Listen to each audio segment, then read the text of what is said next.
Hey students, this is Ambika, Master Teacher of Biology at Vedantu. Now all of you have been asking me how do we make effective notes. Now I do completely agree to the fact that note making is a very important part of a student's life, right? But for me, as far as I'm concerned, I personally believe that note making is important not just for students' life. Of course, for academics it works wonders in reducing your amount of last minute revisions and so on and on and on. There are a lot of advantages, but in addition to that, I personally really love handwritten notes for anything and everything, literally everything. And I'm not the kind of person who would prefer to note down things on my smartphone, my mobile phone or iPad or any such technology gadget.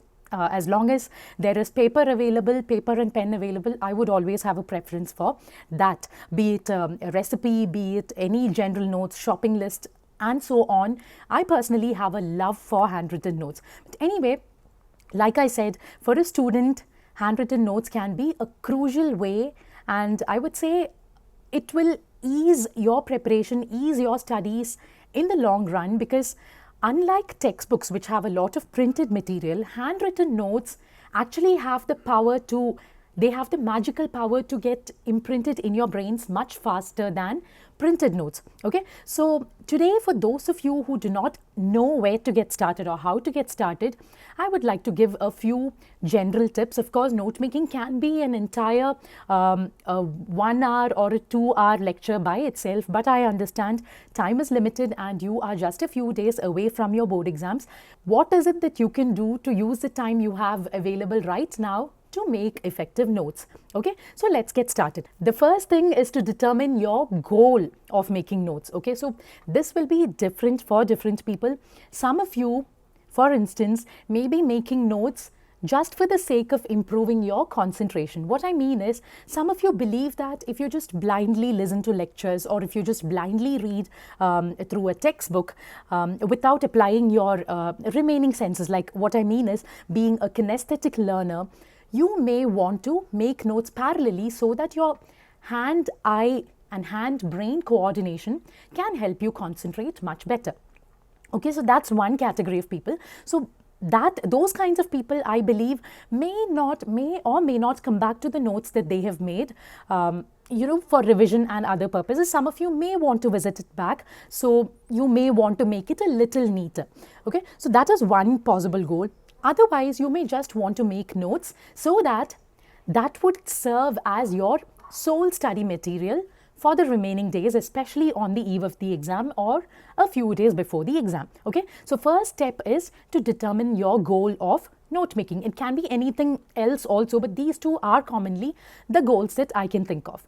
Secondly, what is the first step? You need to have the stationery right. Now, especially these days, you have a lot of fancy items available out there in the market, but I'm not saying you have to go in for those expensive ones, but whatever you think you can use in order to improve your concentration, make your notes look very attractive so that you yourself fall in love with it and feel like reading through it again and again. What are those? Some examples I can think of are, those pens, different colored pens, highlighter pens and glitter pens, probably erasers, sharpeners, all of those, of course, are included, pencils and everything possible.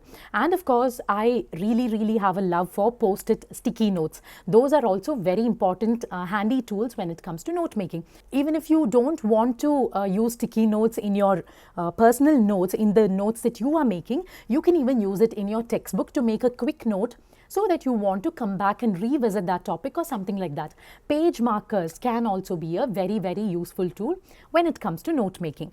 Now, secondly, once you have all the stationery right, you need to start thinking about the techniques of note making that would work for you. So again, this would depend on the goal of your note making. Depending on that, decide whether you want to make descriptive notes or you want to make mind maps, flow charts and so on. So mind maps definitely are a very good way, especially handwritten mind maps are a very good way of giving you a quick overview of the entire list of concepts in a particular chapter. You can probably make it like the main topic, the main chapter's name in the center or at the top, and probably draw a lot of circles or bubbles or square shapes, whatever will appeal to you, whatever will look appealing to you, and within them Write the list of subtopics in that chapter, and you can probably further divide them using arrows and mention the concepts and sub-concepts and sub-concepts if needed, so that at the end of your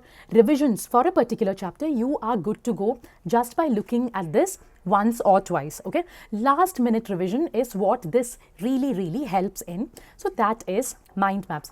Secondly, flowcharts. So flowcharts actually work wonders, especially if it's a a series of reactions or a process which goes on step by step that you have to remember. So ideally in a flowchart, you shouldn't be including complete sentences. You can probably just write crisp points and put in arrows to determine what leads to what. Okay, probably like steps in blood clotting. How does blood clotting process happen? Or how does the feedback loop as far as hormonal controls are concerned work, and so on. Okay, so at one glance, without reading through an entire paragraph, you can learn it very quickly. Okay, so you can use that as a study tool or as a revision tool or both. That is the advantage of flowcharts. Thirdly, tables. Now, tables especially come in handy when you have to compare certain things and remember them. Now, especially as a biology teacher, I can think of the example of the topic endocrine glands. Okay, so endocrine glands, their hormones and all the disorders, the action of the hormones and disorders associated with the hormones are very important as part of your syllabus, right? So it's not a good idea to keep memorizing each of them. Making a table summarizing the entire thing, wherein your first column will be the list of glands, second column will be the list of hormones that each of them secretes, third column will be the action of the hormone or the target organ, and so on, and the fourth will be the disorders. Over secretion or under secretion of the respective hormones leads to what. But you must decide for yourself how to make this table attractive using different colors for different glands or different colors for different hormones, and so on. However you think you can remember it best by looking at it just once in your last minute revision. Okay, so that's about tables. Finally, coming to descriptive notes. Descriptive notes, probably now, because you are in a time crunch, you're a couple of weeks or 3 weeks away from your exam, you may not want to do it. But even then, it's always a good idea to know how to make descriptive notes. This is very simple. The only idea is, just like normal notes, probably you are replicating what is in a textbook in your handwritten manner, but again, make it a point not to write full sentences. Make it a point to write points in crisp and in bullets or in numbers as much as possible. But ideally, it would be very good if you could leave a neat margin, a main margin, and then write your main heading at the top somewhere in the center, and leave a little bit of sub margin when your bullet points begin, and further below that, if you have to write something, probably number it accordingly or use a different symboled bullet point, just to ensure that you know that it's coming in a gradient fashion, like that this comes under this topic and this concept comes under this subtopic, and so on. Okay, so it's actually scientifically proven, and from my experience also, I can tell you that when you read through notes in this manner, which are designed in this kind of a pattern, actually during your exam, this picture of your page will actually pop up in your brain like a photograph. It will pop up in your brain, and you will be able to use your photographic memory to know what comes under what. Just try it out for yourself. It actually works wonders. But again, in this, make sure you use whatever will help you remember things better, like highlighting the keywords, the important words, using different colored highlighters. Some of you may prefer bright colored highlighters. Some of you may want those pastel or neutral colored shades. Whatever it is, completely up to you. Or even different colored pens for that matter. Even crayons, color pencils, anything can work wonders for this. But as long as it's colorful and neatly organized, there you go, you are completely done with your set of descriptive notes. Now, the next step is for those of you who do not want to, take all the trouble of note making for different subjects, or even if it's one single notebook, you just don't feel like making a note of things that you read through. For such children, you can even make notes in your textbook itself. Okay, so I have also done this in addition to making my own notes for certain subjects.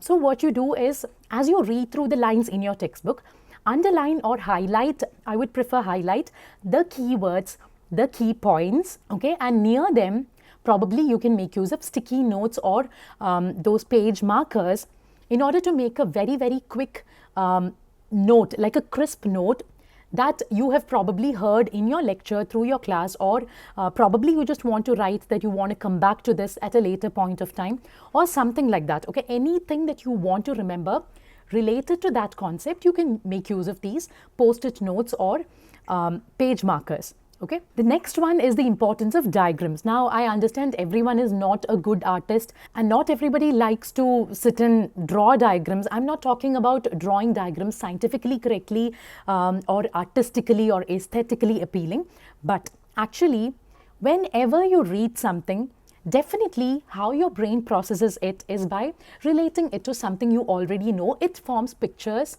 on its own. It forms pictures in its own manner, right? So whatever it is that comes to your mind while your teacher is teaching in class or while you are reading through a very good quality material, there would be some picture or some diagram that's associated with it. So wherever possible, in your notes, make a very quick, simple diagram so that in your last minute revision again, just by looking at that simple diagram, you are able to recall the concept very clearly. Again, that's a very quick way because it may take you only a few seconds to recall that concept as compared to what would take you, what the amount of time it would take you to read through the entire paragraph. The last thing that I want to tell you is, children, do not refer too many books.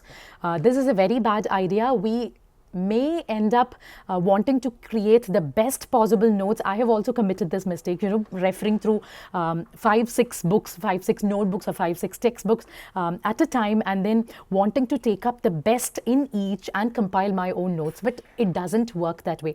In fact, it's ideal to stick to your NCERT textbook right now, especially because you have time crunch, and even otherwise stick to your main prescribed textbook. And in addition to that, if there is any one reference book that you really follow, that your teacher has advised, that your teacher has suggested, that gives you more insights into certain concepts, make use of that also additionally. Not more than 2 books at a time is my suggestion.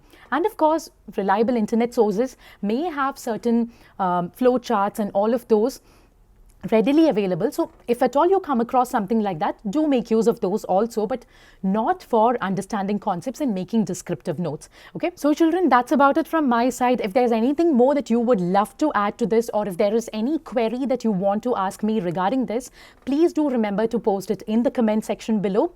Until we meet again, this is Ambika signing off. Bye bye.